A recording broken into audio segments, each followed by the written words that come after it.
Welcome back to the Means Report, everybody. So happy that you are staying with us as we continue this very special broadcast with a very special person. He really needs no introduction in this community. He is Rodger Murchinson, and for the past quarter century, he served as the associate pastor of First Baptist Church of Augusta, and it is a privilege to have him here for the first time. I don't know what took us so long on the set of the Means Report. And Dr. Murchinson, I have to call you Rodger because I've known you forever and you're a friend. So Rodger Murchinson, thank you for being here. You're welcome, Brad. The reason that Rodger's with us today is because he's just completed a book called Guide for Grief. And it is a wonderful book containing 10 chapters that almost play out, really do, as a step-by-step guide on getting through the grieving process primarily, and just as importantly, moving on with a productive, successful, and happy life after grief. And it is a wonderful book, Rodger. I congratulate you, first of all, for writing it. Thank you, Brad. Let me, just by way of establishing your credibility in the realm of grief, share some things with the viewers. How many funerals have you officiated, roughly, in your role as pastor? Yeah, as associate pastor of First Baptist Church, over 500 in these 25 years. And so people realize, I'm sure, who've experienced a funeral, that that doesn't involve just that service for 30 minutes or 60 minutes that day. It involves a process with the family and with the extended family leading up to and in many cases after those services. True? Exactly. Well, the emotion of grief, Brad, is really a journey. It's a journey you take, and people can choose to take this journey alone. I encourage folks to journey with faithful friends, family members, a minister, a counselor, someone who will encourage them, because grief can become very lonely. And I think that C.S. Lewis once said that grief is a long valley, a winding valley where any bend may reveal a totally new landscape. And those new landscapes are revealed when someone helps you observe and helps you watch. And so what is the purpose of this book? Is it to keep people from getting mired in grief and stalling their lives? Why'd you finally write it? Yeah. Part of it is so we won't get mired in grief, but the issue is I wanted to establish that grief is not the enemy. I mean, we grieve all the time, Brad. It's like breathing air and drinking water. If you live, you grieve. Mm-hmm. we all lose something. Either, the book primarily talks about grief associated with the loss of a loved one to death. But I mean, in this economy, people lose jobs, people have health concerns, even children. They make a bad grade in school or don't do well on the football field. That grieves them. And so we all experience grief at all kind of levels. The most traumatic level usually is the loss of a loved one. Mm-hmm. So the issue isn't, can I get rid of, I don't want any grief. I mean, we're going to have it. So what I tried to say is, if you don't deal with grief, grief will deal with you. Mm-hmm. And sometimes it's not very pretty what happens to people. And so the book was written to encourage people about some techniques and ideas about how you can deal with grief. So the purpose of the book is to help those who are grieving to be able to realize life isn't over in the land of grief. Maybe life has just begun, and the grief helps you know about it. I like one of the points you make in the book, which is choosing the word what instead of the word why, because a lot of times in the face of grief, the questions are why. How do you transform those, and what did you really mean by switching to what? Yeah. The why questions are very natural to ask. We ask them all the time at various levels in life, but when a loved one dies, usually you want to have an answer. And so you either ask the medical doctor, I want to know physiologically why, or you may talk to a trusted friend, or you may go to your minister and say, I don't understand spiritually. I prayed that my loved one would live. Do I not have enough faith? Does God not listen to my prayers? Mm-hmm. And so usually why questions are very natural to ask, and I encourage people to ask those questions. But what I try to do is, after they've asked all the why questions they can ask, I then gently try to say, the why questions will eventually lead down a one-way road to nowhere. There's not enough answer. I mean, you may get a medical answer, and you may get some physiological answer, you may get briefly some spiritual answer, but often they're never satisfying because your loved one is still dead. Yeah. And they're not coming back. So what I try to get people to do is to transpose that into a what question. What do I do now? What would my loved one want me to do? What is beneficial to my life and my family? And what questions are so much more open-ended, and they give you much more room to live and breathe and go on with life after a death. Who's your target audience here? When you were penning this, who'd you picture it reaching and touching? Yeah. Probably several audiences, but two obvious. One audience is the grieving person, is the loved one who's lost someone, and they're the survivor. And what do they do in the face of loss? So the book is written to try and help and encourage the survivors of someone who are living after a grief. You know, the obituary. Everybody reads the obituaries. At the end of it, you say, who are the survivors? Yep. And that's the names I'm looking at to try with this book.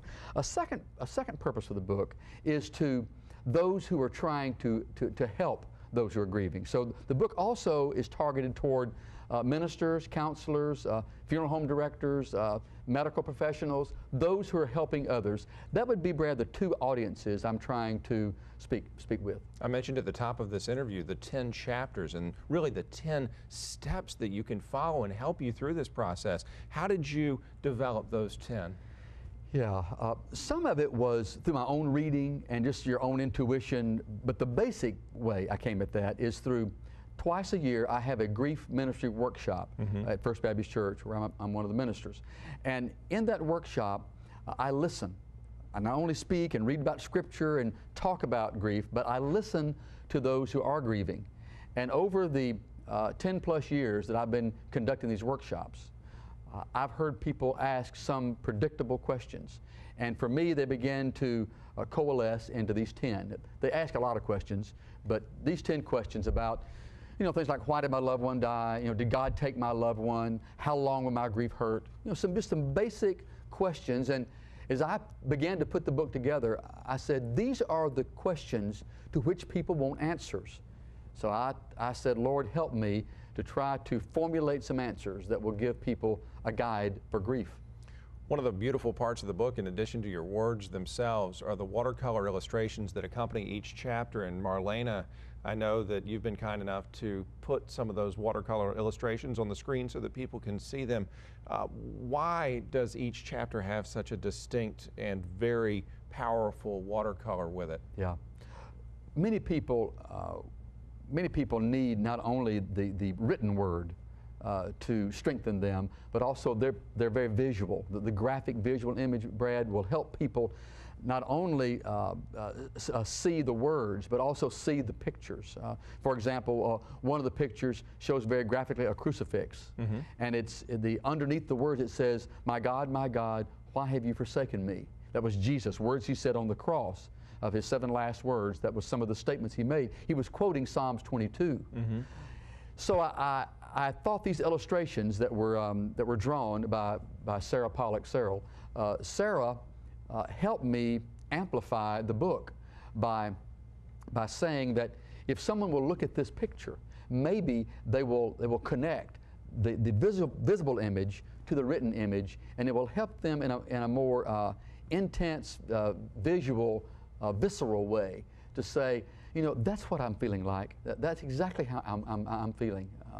As I mentioned earlier, the C.S. Lewis quote about grief is a long valley. She has this beautiful illustration of a mountain scene where you see like someone's trudging up this valley and looking at these different colors, like, is there any good going to come out of this? And she's trying to say, yes, keep moving forward, keep moving toward the light.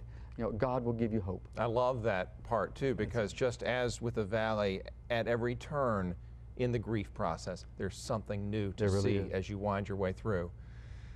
Who do you hope to reach with this? What's the ultimate goal? And as far as, I mean, if someone had to say, okay, I've purchased Guide for Grief, how can I use it? Overall, you the author, how would you like to see it used? Yeah. Well, my hope would be that if my purpose is twofold, one to help those who grieve and one to help those who want to assist and be supportive of those who grieve, I hope as they read it that I hope Rodger gets out of the way. I hope people don't, you know, my name's on the front cover and pictures in the back, but if they won't think about Rodger, but think about themselves, grief is very personal. Grief is very selfish. You know, the deceased is not grieving. It's those who are living. And my goal would be, hope would be, if they'd forget about Rodger and they would see in these words that there is hope. There is life for me after grief. Because for the grieving person, if they don't let their loved one die, they won't let them live. If you don't let your loved one die, they won't let you live. What that means is, some people carry their grief like a ball and like a shackle, a ball and chain through life. And it's not that you forget your loved one or don't remember them and love them till you die. But the issue is, if we don't emotionally move on, and hopefully you would think your loved one, your deceased loved one, would want you to move on with life, then what happens is the person gets paralyzed. They get frozen in their grief. And my hope would be that the words of this book would push them, move them toward a more positive, happier outlook on life. I love how you say that a deceased person can be viewed from the grieving perspective of the survivor as, if it's a woman, there she goes. Yeah. But on the other side, there's a whole nother group saying, here she comes. Right. This book, with every page, is a wonderful guide. It is a guide for grief, and I congratulate you again on writing it, and I want you, before you leave, to tell us how we can all get this. And by the way, at 90 or so pages, you can get through the guide for grief and really, in 90 pages, change your life and perhaps the life of a friend who's in mourning right now and needs to try to move on and try to get past that productively. How do we get it? Yeah, a couple of ways, Brad. Amazon.com, of course, where you can always order books through Amazon. They can call First Baptist Church here in Augusta, and we could put the phone number and address on the screen, and they could contact First Baptist, and we would have books available there for them. But my hope would be that this book would be helpful to people who felt like, I'm lost in the land of grief. You don't have to be. You don't have to grieve alone, and this book wants to be a guide for those in grief. Thank you so much. I appreciate it very much. I hope you'll get Guide for Grief. Rodger Murchinson is the author, and when you're not reading his book, go on down to First Baptist Church of Augusta, and if Senior Pastor Greg DeLoach is off, Rodger will be preaching, and you can catch him there. But what a wonderful time together today. Thank you for it. Thank you, Brad. Yes, sir. Stay with us, everybody. The Means Report continues in just a moment with suggestions on how you can shape future broadcasts. Perhaps you have a guest as good as Rodger Murchinson you'd like to see up here on the set. We can make that happen with your help when we come back.